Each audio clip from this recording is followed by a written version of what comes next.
Now, there is another function in Excel we are going to use here, and it is the AND function. The AND function. The AND function will come in handy in also this section of audit. So this is also another logical function, and it will allow you to test whether all the conditions you specify are true. That is where we are going to use the AND function. Then, if you can also go and check the syntax of the AND function, just put an equal sign and write AND. You'll see it is a logical function. It asks you a range of logics, logical 1, and then from logical 2, you can see it's given in parentheses.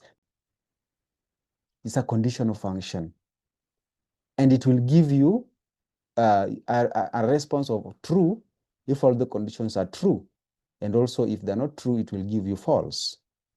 So if you look at that syntax, you can see condition 1, condition 2, or logical 1, logical 2, which means these are just conditions that you want to test. You want to test these conditions, whether they're true or they're false. We want to use conditional formatting. And the conditional formatting that we want to use is we want to combine the if function and also the end function, if and the end function. Remember, we are using two sets of outputs. We already have VLOOKUP outputs for invoices, and we have VLOOKUP outputs for GRN. So we want to combine the two. So we have to use AND for the two sets of data. So put an equal sign.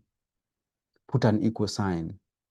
Now, our interest is to make sure or to confirm that they are matching.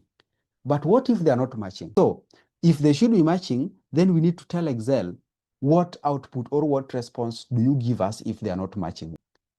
This is not applicable. We need to do away with it because this is a common error. We have value error, reference errors, and all that. So the function that we want to use here is the if function, but not just if.